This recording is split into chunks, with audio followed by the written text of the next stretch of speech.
Meus irmãos, vamos abrir a palavra de Deus em Neemias, capítulo de número 11. Eu sei que nós estamos fazendo a exposição alternada pela manhã da Epístola aos Romanos e no culto vespertino a exposição de Neemias, mas hoje eu quero adiantar um pouco, então nós vamos expor Neemias 11 pela manhã e Neemias 12 logo mais à noite. Neemias, capítulo de número 11. Assim diz o Senhor: e os governantes do povo habitaram em Jerusalém. O restante do povo também lançou sorte para tirar 1 de 10 para habitar em Jerusalém, a cidade santa, e 9 partes para habitar em outras cidades. E o povo abençoou todos os homens que voluntariamente ofereceram-se para habitar em Jerusalém. Ora, estes são os chefes da província que habitaram em Jerusalém. Porém, nas cidades de Judá, habitou cada um na sua possessão, nas suas cidades, a saber, Israel, os sacerdotes e os levitas, e os netineus e os filhos dos servos de Salomão. E em Jerusalém habitaram alguns dos filhos de Judá e dos filhos de Benjamim. Dos filhos de Judá, Ataías, o filho de Uzias, o filho de Zacarias, o filho de Amarias, o filho de Cefatias, o filho de Maalalel, dos filhos de Pérez, e Maazéias, o filho de Baruque, o filho de Col-Ozé, o filho de Asaías, o filho de Adaías, o filho de Joiaribe, o filho de Zacarias, o filho de Silonita. Todos os filhos de Pérez que habitaram em Jerusalém foram 468 homens valentes. E estes são os filhos de Benjamim: Salu, o filho de Mesulão, o filho de Joede, o filho de Pedaías, o filho de Colaías, o filho de Maazéias, o filho de Itiel, o filho de Jesaías, e depois dele Gabai e Selai, 928. E Joel, o filho de Zicri, foi o seu supervisor, e Judá, o filho de Senua, foi o segundo sobre a cidade. Dos sacerdotes, Gedaías, filho de Joiaribe, Jaquim, Seraías, o filho de Ilquias, o filho de Mesulão, o filho de Zadoque, o filho de Meraiote, o filho de Aitube, foi o governante da casa de Deus. E os seus irmãos que faziam a obra da casa foram 822, e Adaías, o filho de Jeroão, o filho de Pelaías, o filho de Anze, o filho de Zacarias, o filho de Pazu, o filho de Malquias, e seus irmãos chefes de famílias, 242. E Amazai, o filho de Azarel, o filho de Azai, o filho de Mesilemote, o filho de Imer, e os seus irmãos, homens fortes e valentes, 128, e o seu supervisor foi Zabidiel, o filho de um dos grandes homens. Também dos levitas, Semaías, o filho de Azube, o filho de Azricão, o filho de Asabias, o filho de Buni, e Sabetai e Josabade, dos chefes dos levitas, tinham a supervisão dos negócios externos da casa de Deus.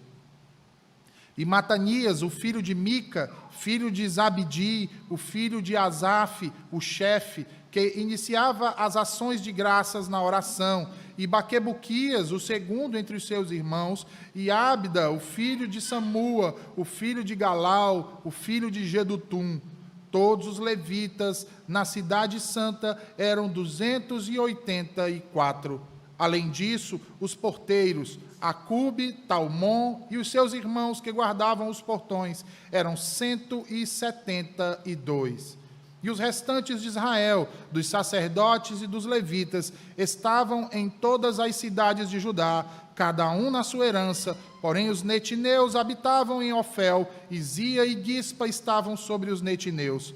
Também o supervisor dos levitas em Jerusalém era Uzi, o filho de Bani, o filho de Asabias, o filho de Matanias, o filho de Mica.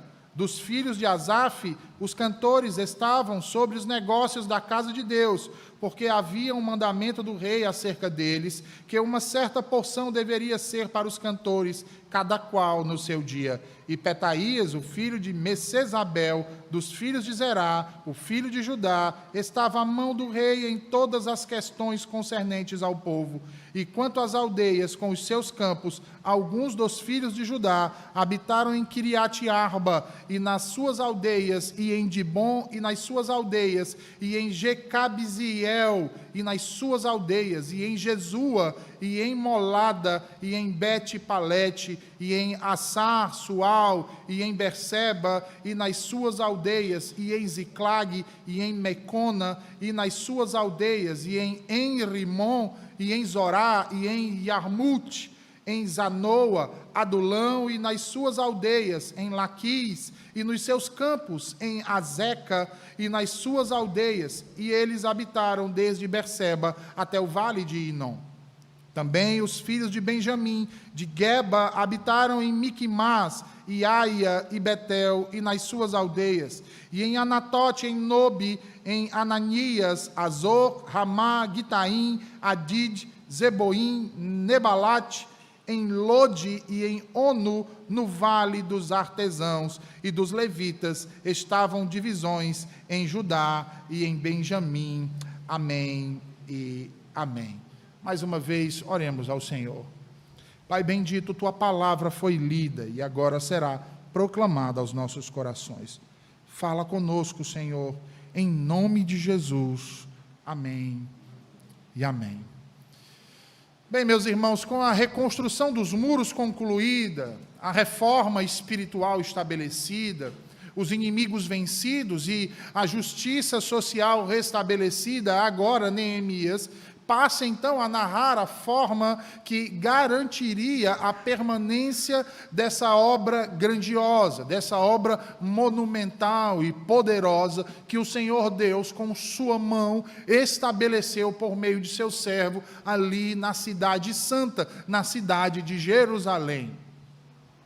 Mas veja, meus irmãos, quando nós falamos destas coisas, quando nós falamos, e Neemias tem um ponto central aqui tratado, que é a questão da reconstrução dos muros de Jerusalém e a retomada de Jerusalém como cidade santa, nós devemos nos questionar acerca das pessoas e das estruturas. O que é mais importante? Pedras ou pessoas?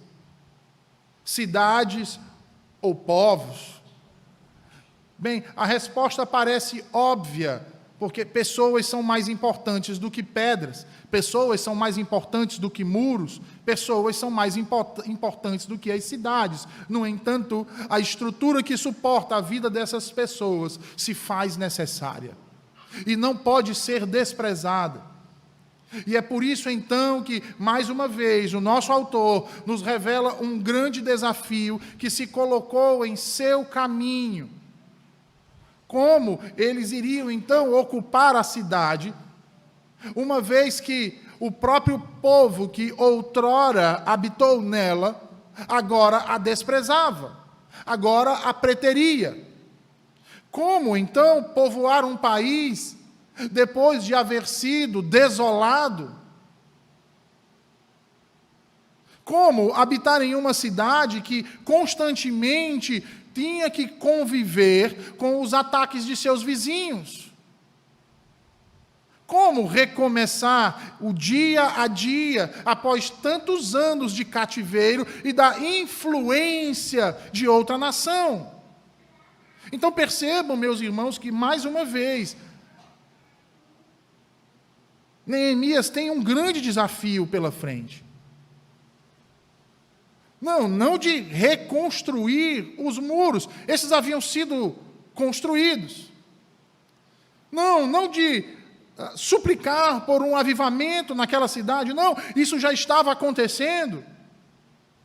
Mas o desafio agora que Neemias tem pela frente é o de quebrantar os corações de pedra que permaneceram no exílio ainda. Ora, Por isso ele diz então no versículo de número 1, veja aí, versículos 1 e 2, ele diz: e os governadores do povo habitaram em Jerusalém. O restante do povo também lançou sorte para tirar 1 de 10 para habitar em Jerusalém, a cidade santa, e 9 partes para habitar em outras cidades. E o povo abençoou todos os homens que voluntariamente ofereceram-se para habitar em Jerusalém. Jerusalém aqui é chamada por Neemias de Santa Cidade. E isso, meus irmãos, certamente deve-se ao fato de que ali ficava o templo. Esse era o lugar que Deus havia escolhido para colocar seu nome. Era ali que Deus descia e habitava com seu povo. Esdras, o escriba, no capítulo 1, diz que Jerusalém era a cidade onde Deus habitava. Jerusalém, meus irmãos, vejam, era a tipificação da cidade-templo paradisíaca. Era a tipificação do novo céu e da nova terra. O profeta Isaías já dizia, no capítulo 65, versículos 17 e 18, pois eis que eu crio novos céus e nova terra, e não haverá lembrança das coisas passadas, jamais haverá memória delas, mas vós folgareis e exultareis perpetuamente no que eu crio, porque eis que crio para Jerusalém alegria e para o seu povo regozijo.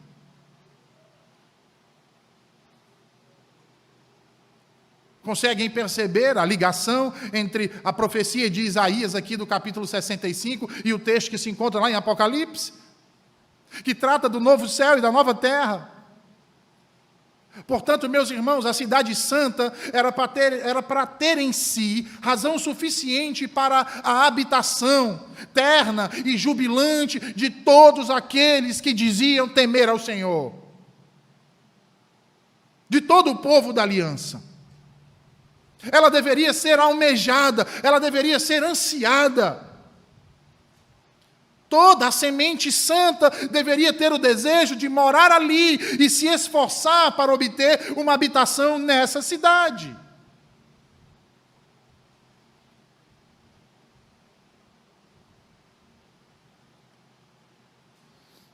Sem querer usar de anacronismo, meus irmãos, mas vejam, seria o mesmo que algum de nós dizer que não queria ir para o novo céu e nova terra.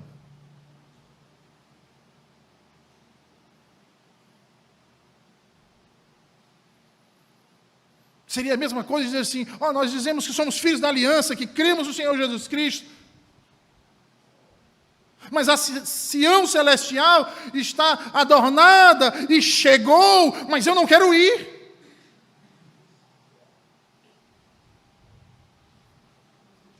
Foi isso que aconteceu.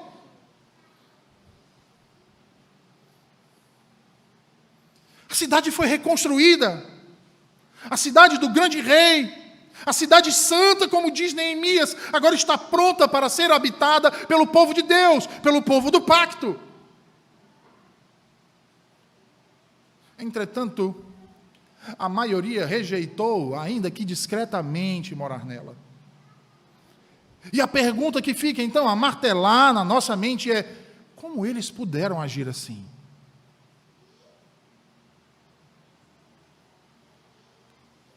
E aí vejam, meus irmãos, guardem isso. Aqueles que não se preocupam em ser santos, são cautelosos em habitar em uma cidade santa. Vou repetir. Aqueles que não procuram ou que não se preocupam em ser santos, eles são cautelosos em habitar em uma cidade santa. Eles geralmente rejeitam a habitação através de variadas desculpas.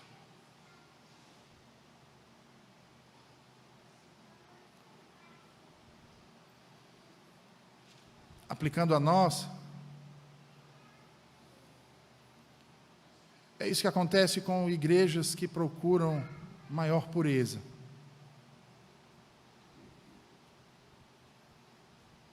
maior fidelidade à palavra de Deus,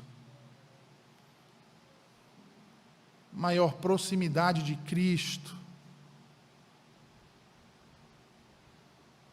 E muitas vezes nós queremos anunciar essas boas novas para os nossos amigos, para os nossos irmãos que estão em outras igrejas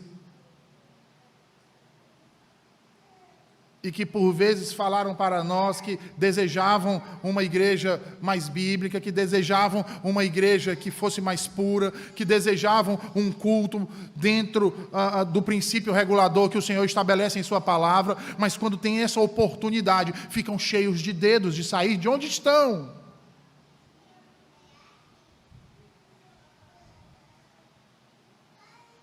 Percebam que essa realidade de Neemias, meus irmãos, não é algo sem importância, é de muita importância, porque se repete em nossos dias.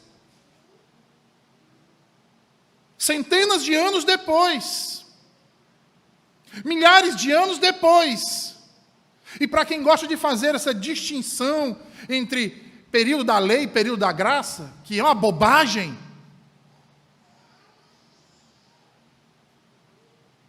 onde fica então a graça nisso? Vejam, a primeira razão que eles apresentaram foi o fato de que Jerusalém, de todas as cidades, era a mais odiada por seus vizinhos. Então as nações ao redor de Jerusalém odiavam a cidade de Jerusalém, odiavam o povo que ali estava, e intentavam continuamente, malignamente, contra aquela cidade. Então as pessoas disseram o seguinte: olha, eu aqui estou tão bem, eu vou mudar para uma cidade em que os vizinhos, em vez de sermos bons vizinhos, eles vivem se preocupando com o que acontece dentro da cidade, eles vivem tramando alguma coisa para derrubar a cidade, para nos perseguir, nos difamar, nos caluniar. Não, eu estou muito bem aqui.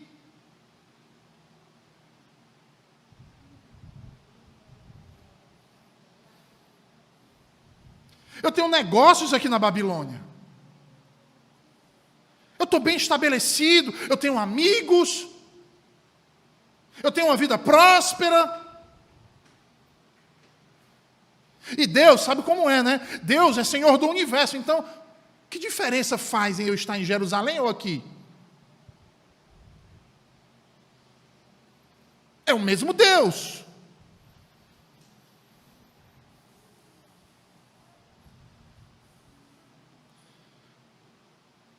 Se utilizaram da desculpa de que a cidade era um posto de perigo.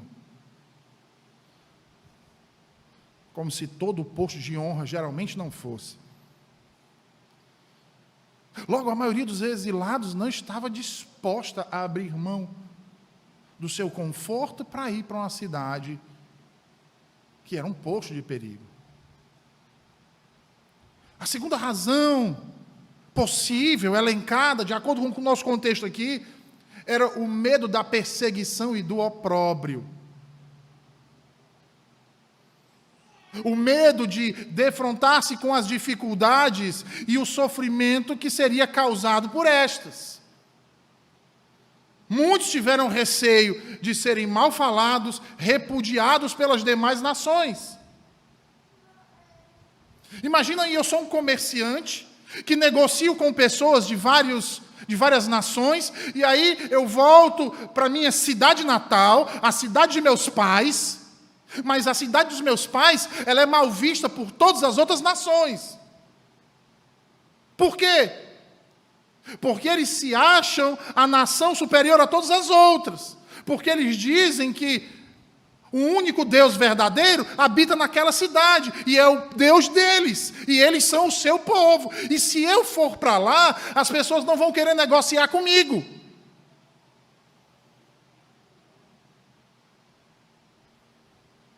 Trazendo para os nossos dias, porque vão me chamar de santarrão, porque vão dizer que eu me acho melhor do que todos, que eu estou acima de todos, porque eu sou um puritano. Então eu não vou, porque eu vivo disso. Se os meus negócios forem maus, como eu vou sustentar minha família? Não, então não. É melhor eu ficar por aqui.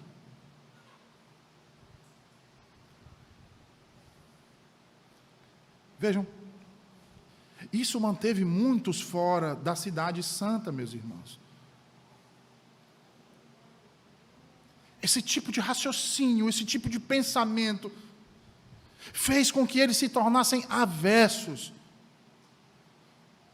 a expor-se para Deus, para a sua religião, para a sua fé, desconsiderando, inclusive, que como Jerusalém era ameaçada com uma maldade especial por seus inimigos e insultada de maneira tremenda por seus inimigos, era também na mesma proporção, ou melhor, ainda maior, protegida e abençoada pelo Deus da cidade, pelo Deus da aliança.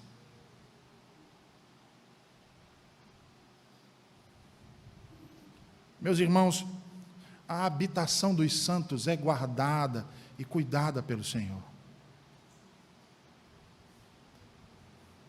Porque é propriedade dele, pertence a ele, e o nosso Deus, diz as Escrituras, é um Deus zeloso.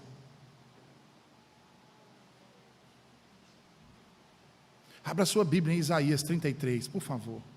Isaías 33.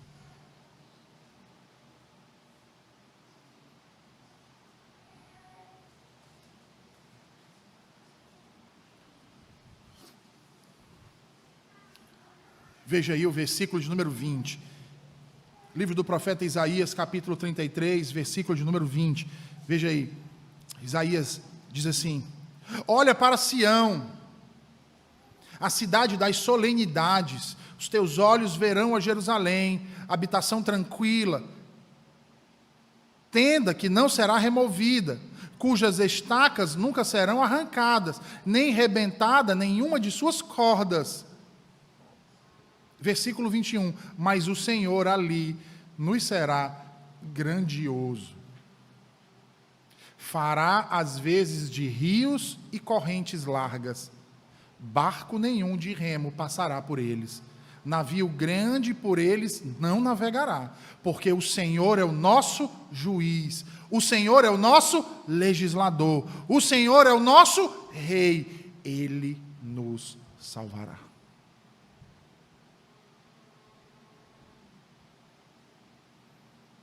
Ele nos salvará.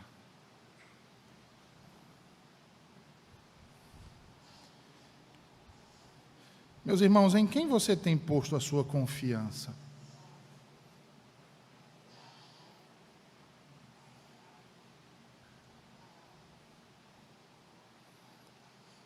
De quem você tem esperado obter segurança, proteção, provisão?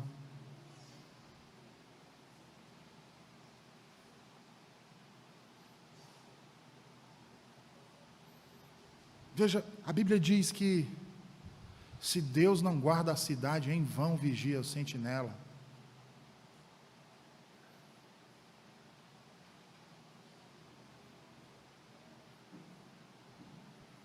Nós precisamos observar e confiar no Deus da aliança, no Deus do pacto, que não apenas nos traz a vida, mas nos garante a vida.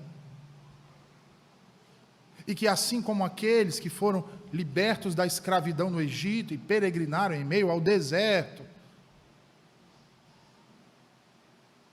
os quais o Senhor Deus, apesar de suas rebeliões, apesar de seus pecados, não lhes deixou faltar absolutamente nada. Por que então tememos andar em sua presença? Buscar por santidade, por maior pureza, fazermos aquilo que o apóstolo Paulo nos admoesta a fazer em Efésios capítulo de número 5. sermos imitadores de Deus e de seu unigênito, nosso Senhor Jesus Cristo. Por que tememos tanto o opróbrio dos outros? Antes deveríamos temer o opróbrio do Deus vivo. Por que tememos o desprezo dos homens, ou as calúnias, ou as injúrias, e até mesmo as maldições, quando deveríamos temer o juízo do Senhor do universo? Porque o que podem essas coisas contra nós? Podem afetar talvez a nossa carne, podem talvez ferir o nosso corpo, mas jamais poderão ferir as nossas almas, nem muito menos matar o nosso espírito, porque esse tem garantia de vida e vida em abundância em Jesus Cristo. Mas havia uma outra razão para isso também, para essa rejeição dos exilados. E a terceira razão estava em que o fato de habitar em Jerusalém, que não era uma cidade de comércio, logo não havia muito o que se lucrar ali, diferente do que acontecia na zona rural, pela plantação de trigo, né, de grãos e da criação de gado. Como então eles iriam enriquecer? E aí percebam, meus irmãos, como o coração do homem caído, em todos os tempos, busca em primeiro lugar sempre o que é seu, e nunca o que é de Cristo. Vocês já prestaram atenção? Nós estamos vivendo em um tempo em que as pessoas não procuram uma igreja por conta da palavra que é pregada, por conta da fidelidade a Deus, mas a igreja que mais lhe agrada é a que é mais perto de casa, é a que tem maior conforto, é a que tem o maior número de pessoas. Acreditem, até isso. Não vou ficar naquela igreja não, porque tem tão pouquinha gente, sabe? É uma coisa assim tão pequena.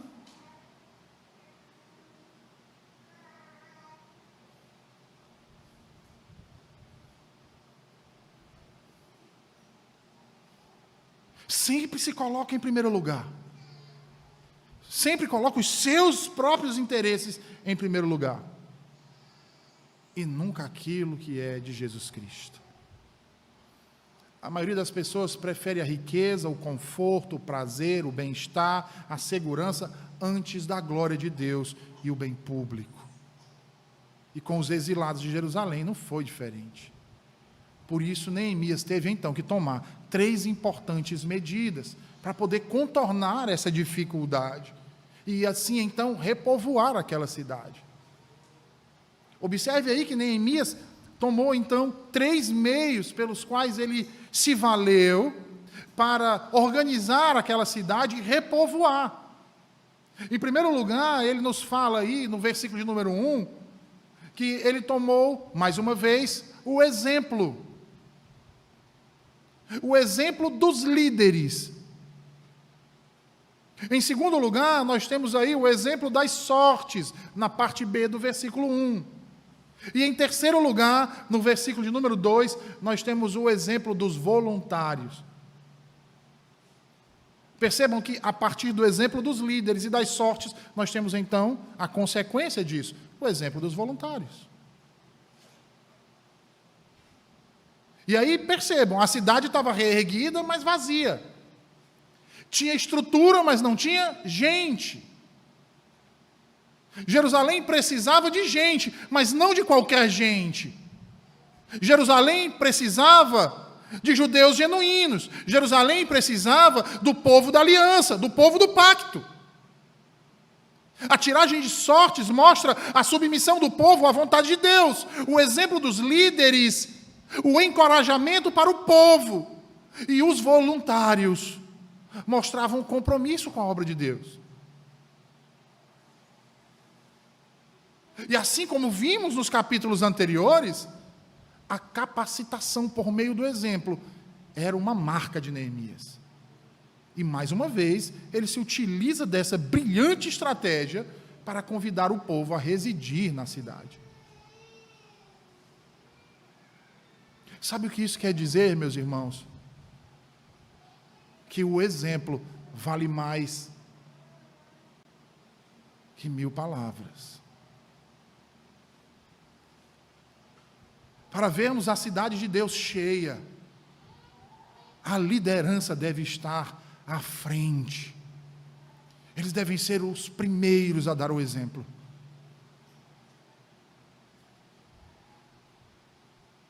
Em Jerusalém estavam os tronos da justiça, o trono da casa de Davi, e dele emanava a lei de Deus. Veja, no Salmo 122, abre a sua Bíblia no Salmo 122, Salmo 122, Davi vai dizer, Salmo 122, versículos 3 a 5, Davi vai dizer assim: Jerusalém que estás construída como cidade compacta, para onde sobem as tribos do Senhor, como convém a Israel, para renderem graças ao nome do Senhor. Lá estão os tronos de justiça, os tronos da casa de Davi. Calvino, certa vez, disse que o púlpito é o trono de onde Deus governa o seu povo. E assim como nós dissemos que Jerusalém era um tipo, uma figura da cidade-templo paradisíaca, nós não podemos nos esquecer que a igreja também aponta para essa realidade. Porque se Jerusalém aponta para a cidade-templo paradisíaca, o lugar que Deus habita, veja, a igreja não é diferente.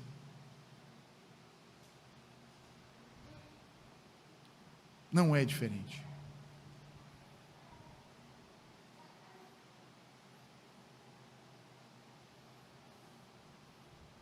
Logo, Jerusalém também é um símbolo da igreja. Porque não há igreja individual, irmãos. A igreja existe em ajuntamento. Por isso que essa história de desigrejado não é cristianismo. Porque não existe cristão isolado.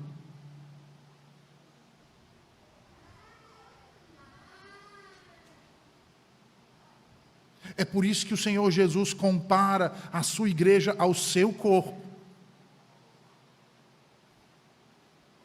Porque do que adianta a minha mão no meio da rua e eu aqui? Ela deixou de ser minha mão, ela foi cortada fora. Ela não faz parte mais do meu corpo, mas se ela estiver ligada aos meus antebraços e braços, e ao meu tronco, e a todo o meu corpo, ela é corpo.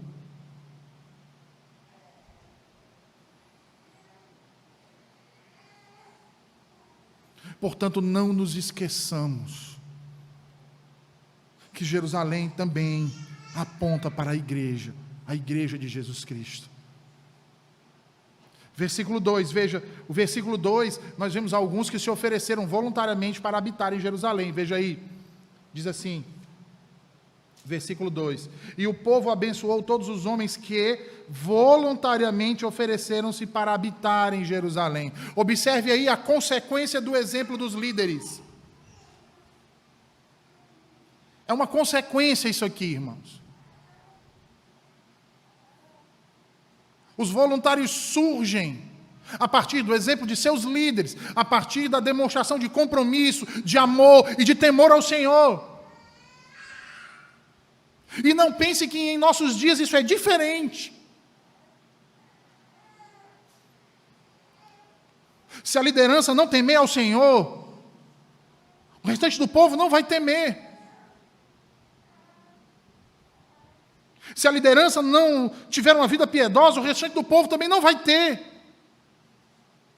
Se a liderança não ora, o restante do povo também não ora. Se a liderança não lê a palavra, o restante não vai ler a palavra. Se a liderança não vem para os ajuntamentos solenes, a igreja também não vai vir para os ajuntamentos solenes.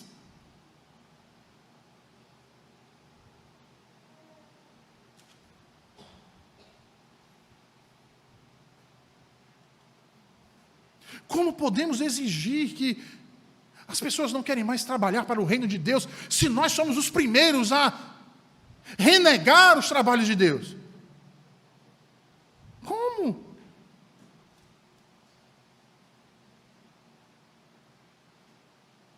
Como nós vamos exigir do povo ter tempo para Deus, se nós nunca temos tempo para as coisas de Deus?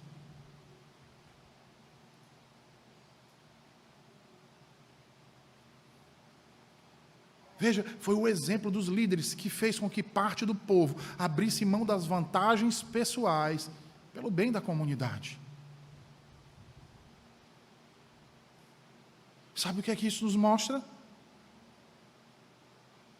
Senso de corpo.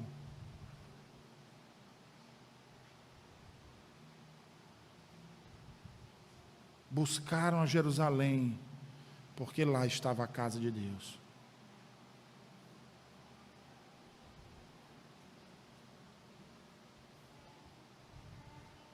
Meus irmãos, a piedade com contentamento é fonte de grande lucro. Já dizia o apóstolo Paulo em 1 Timóteo 6. Ló buscou prosperidade em Sodoma, e tudo o que ele conseguiu foi perder o seu testemunho, os seus bens e a sua família. Sabe por quê, irmãos? Porque as vantagens que o mundo oferece não passam de ilusão e perda. Por isso, no versículo 3, Neemias relaciona pelo nome as pessoas que vieram morar em Jerusalém por amor, mais do que por dever. Vieram por amor. Quem eram então essas pessoas? Eu não vou ler novamente os versículos com os nomes, nós já lemos aqui no início, que vai do versículo 3 ao versículo de número 22, meus irmãos. E aqui, nesse bloco, nós temos que atentar para os grupos distintos de pessoas que então se aplicaram no repovoamento da cidade de Jerusalém. Nós vemos aí 3 grupos distintos. O primeiro, aqueles que são chamados de remanescentes fiéis. O segundo, os conduzidos pela liderança de Neemias. E o terceiro, os obreiros da casa de Deus.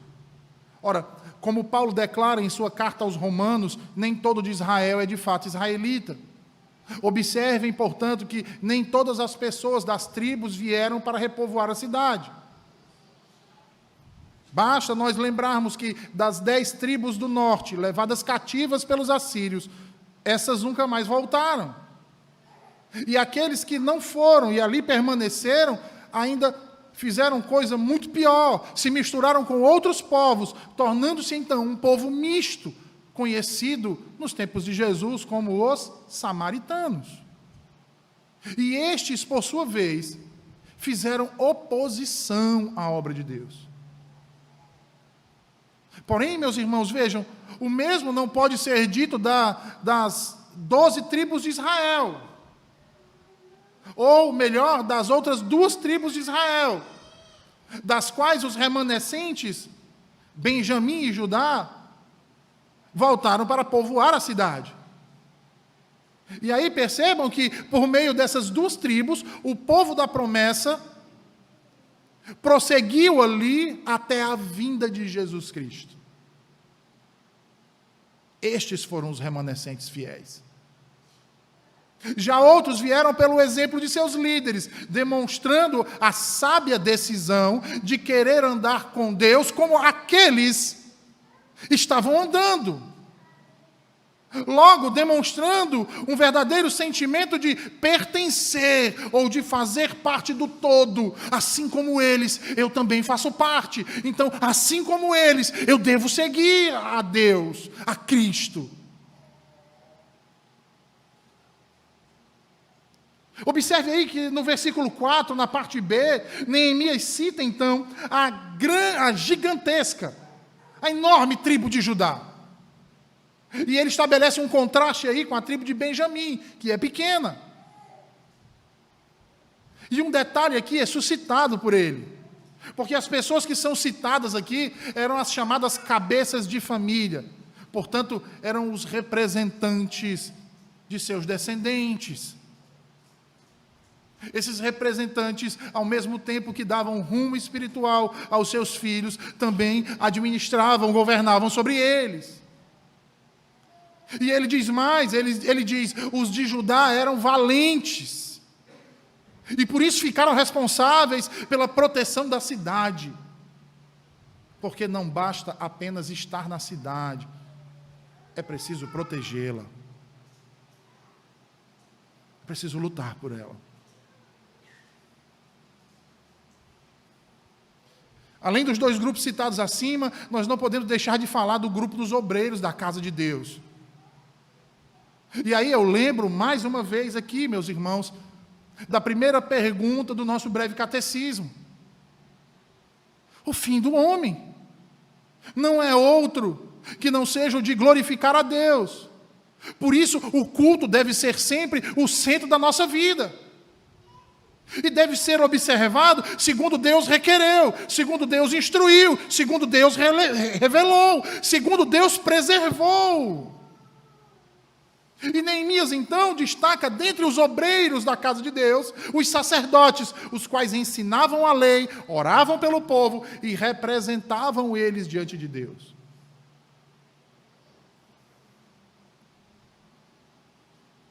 A adoração, para ser verdadeira, precisa ter a palavra de Deus.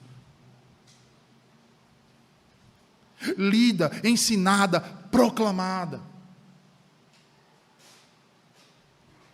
Jerusalém não pode ficar sem sacerdotes. Note que os levitas ensinavam a palavra de Deus em todo o território, afinal é preciso trabalhar em Jerusalém, mas também fora dela.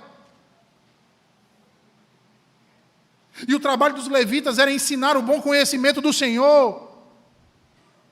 Depois vejam o que diz 2 Crônicas 30.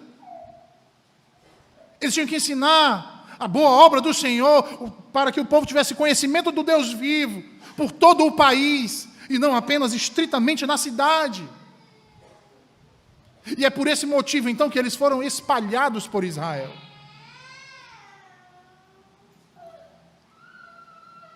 Mas Neemias também nos fala dos porteiros, os quais tinham a incumbência de vigiar e guardar a cidade dos inimigos. Esses porteiros, eles tinham que estar atentos e vigilantes. E não nos esqueçamos do risco que a cidade passava no dia do Senhor por causa do comércio.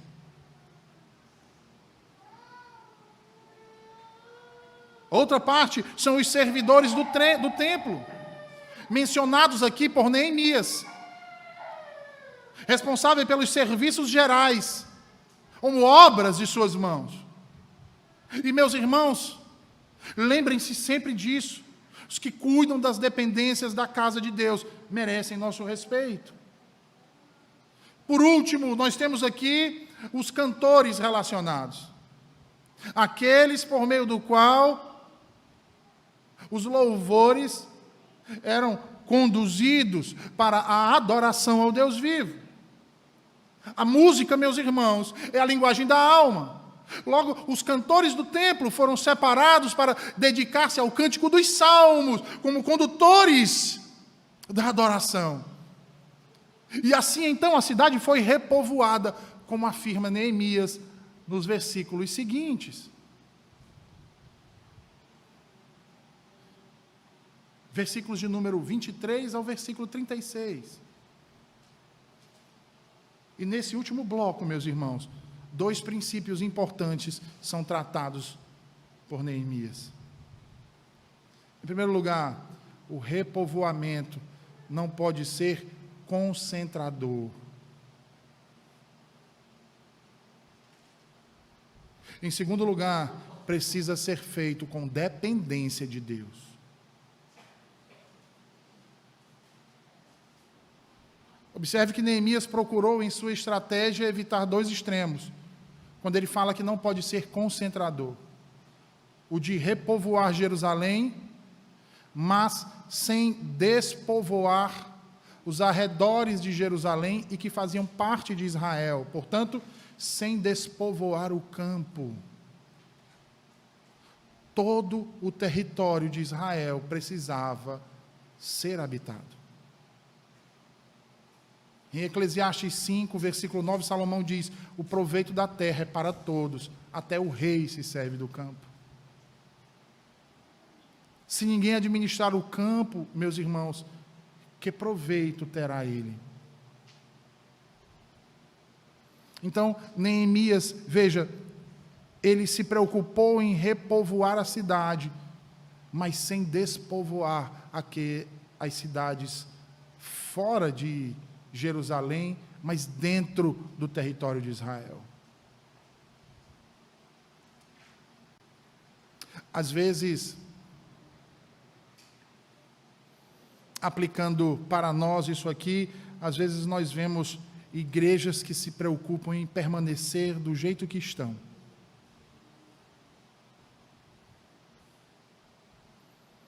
Querem concentrar tudo aqui.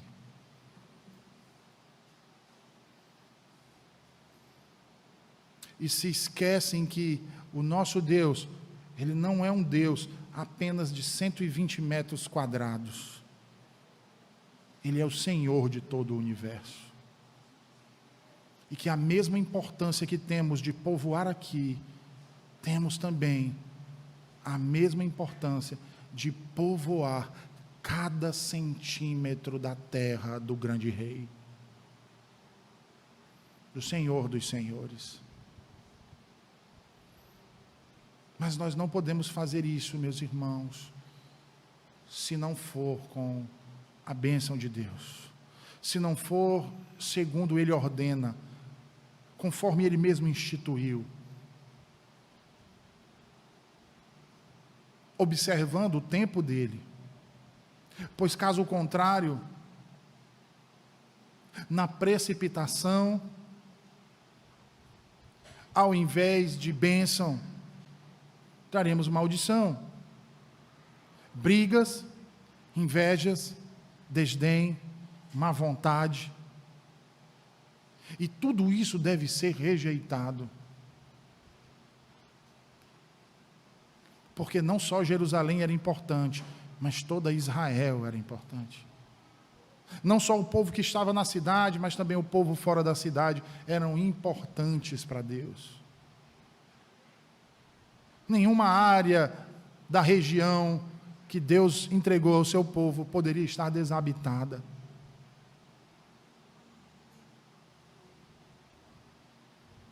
Nenhuma área. E sabe por quê, meus irmãos? Eles eram importantes. E sabe por quê? Não apenas os povos de dentro das cidades são importantes, mas os que estão fora das grandes cidades também são importantes, porque ali também tem povo de Deus, tem aqueles por quem Cristo derramou o sangue na cruz do Calvário, para salvá-los, redimi-los e justificá-los. Tem também daqueles que no grande dia serão revelados como filhos de Deus. E sendo assim, aprendamos com o exemplo de Neemias. Não apenas reconstruir as nossas muralhas e povoar a nossa cidade, mas povoar todo o território que pertence ao nosso Rei, ao nosso Deus, ao nosso Salvador bendito, Jesus Cristo, honrando o seu pacto honrando a sua coroa gloriosa. Vamos orar? Senhor Deus, nós te agradecemos por tua palavra nessa manhã. Te louvamos e te bendizemos por nos ensinar acerca da necessidade, Senhor, da união do teu povo, da concentração do povo da tua aliança, Senhor, mas não apenas em uma parte ou outra, mas em toda a tua criação, obra das tuas mãos, multiplicando-nos, Senhor, a cada dia, para o louvor e a glória do teu santo nome. Em nome de Cristo Jesus, nós te rendemos graças. Amém e amém.